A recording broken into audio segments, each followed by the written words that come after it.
অনেক জায়গায় সিস্টেমে 100 টাকা 150 টাকা দিলে গ্যাস দেয়, যাহার কথা 5 টাকা রেখে দেয়, 20 টাকা 50 টাকা রেখে দেয়। জুল্লুম মানে যা মন চায় তা করে ওরা। এক তারিখ গ্যাসের দাম বাড়াইবো, নাহলে এই সিন্ডিকেট করার কারণটা কি? 100 টাকার গ্যাস তো 200 টাকা লাগে। পাম এলাকায় ফেশন নাই, আবারই চার্জে নাই, মামলা দেয়। এই যে 3 ঘন্টা 4 ঘন্টা বসে থাকি, হ্যাঁ গ্যাস পাই না। এরপর অনেক জায়গায় সিস্টেমে 100 টাকা 150 টাকা দিলে গ্যাস দেয়, আবার যাহার কথা 5 টাকা রেখে দেয়, 20 টাকা 50 টাকা রেখে দেয়। জুল্লুম মানে যা মন চায় তা করে ওরা। তো বর্তমানে আমার অবস্থা খুবই খারাপ। আমরা কিছু বলে না, কাকে লাইনে গ্যাস নেই এটা বলে। এতদিন ছিল নাই, সরকারের কাছে কি বলবো? হেরা বলে গ্যাস নেই, সরকারের কাছে যাইমু, দ্রুত ঝামেলাটা মুক্ত হয়। ব্যাপারটা ওরা এটা সিন্ডিকেট করে, এটা পাম্প আলার সিন্ডিকেট করে। নোয়াখালী রয়্যাল পাম্প আছে একটা, ওরা 100 টাকা করে নেয়, গ্যাস দেয়, গ্যাস ওরা 100 টাকা। 100 টাকার গ্যাস তো 200 টাকা লাগে। 100 টাকা করে 100 টাকা, তারপরে গ্যাস নেবেন, নাহলে ওইটা অন্য পাম্পে যান, এই পাম্পে গ্যাস নাই। ওরা সিন্ডিকেট করতে হবে। এটা চলছে এই সপ্তাহানিক ধরে। মনে হয়েছে যে আর কি করবেন, এরা সিন্ডিকেট করবো, এক তারিখ গ্যাসের দাম বাড়াইবো, নাহলে এই সিন্ডিকেট করার কারণটা কি? দেশে তো গ্যাসের অভাব নাই। দেখা যায় যে কিছু কিছু পাম্পে ওই দারোয়ান উল্টা গেলে হয়তো 50 টাকা দিলে আরে ওই দেখা যায় যে ডুপার দেয়, ঢুকলে যায় উল্টা যায় গ্যাস লয়ে যায়। ভাই অবশ্যই বলার কিছু আছে সরকারের কাছে।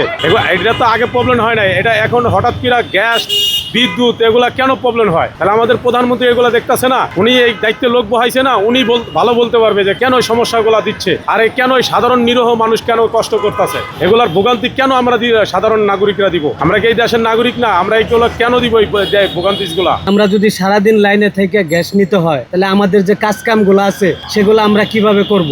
কিছুদিন আগেই তো গ্যাস ছিল, এখন কেন গ্যাসটা এভাবে একবারে বন্ধ হয়ে যাইতেছে? এটা আমরা সরকারের কাছে আবেদন করতে চাই যে আমরা জনগণ খুব কষ্টে আছি। এভাবে যদি দেশ চলতে থাকে তাহলে আমাদের ফ্যামিলি নিয়ে আমাদের চলা অনেক কষ্ট হবে, আমরা দেশে আর থাকতে পারবো না। ভাই এই ব্যাপারে কি বলবো, 2 ঘন্টা 2.5 ঘন্টা লাইনে থেকে গ্যাস পাই না। পাম এলাকায় ফেশন নাই, আবারই চার্জে নাই, বন্ধ করে দেয়, আমাদের মামলা দেয়, অনেক হয়রানি করে। দেখেন, আমরা এই যে 750-800 টাকা গাড়ির জমা দিই, সময় পাই মাত্র 8 ঘন্টা। এর ভিতরে 4 ঘন্টাই জায়গা সিরিয়ালে। 4 ঘন্টা সিরিয়াল দিয়েও আমি এক গাড়ির গ্যাস পাই না। 50 টাকা 80 টাকা 100 টাকার গ্যাস ঢুকে, ইয়া দিয়ে মনে করেন যে 400-500 টাকা ভাড়া মারলেই সময় আবার শেষ, গ্যাস শেষ, আবার আমার সিরিয়ালে বসতে হয়। আমি যদি সারাদিন খালি গ্যাসেরই সিরিয়াল দিই, তাহলে আমি মালিক জমা দিই কোথা থেকে? আর আমার বউ পোলাপান নিয়ে আমি ঢাকার বাড়ি ঘর ভাড়া দিয়া চলি কে দিয়া, খাই কে দিয়া? কেমনে আমরা চলি? অধিক সময় তো আমাদের গ্যাসের লাইনেই জায়গা। আমরা এটার একটা সমাধান চাই, আর নাহলে আমরা আর বাঁচতে পারতাছি না এই গ্যাসের কারণে।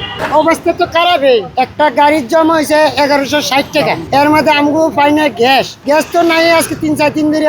সিরিয়াল থাকতে থাকতে থাকতে থাকতে থাকতে থাকতে যদি গ্যাস দেয় তাহলে 100। আমরা তো দিন আনি দিন খাই, এই জন্য আমরা গ্যাস চলে না। বাসা ভাড়া দিতে পারি না, বউ বাচ্চা আছে, আমার 2টা বাচ্চা আছে। বাচ্চা অনেক স্কুলে যাইতে চায় না, টিয়া ছাড়াও পারবো না, মানে ভরাইতে গেলে তো টাকা দরকার।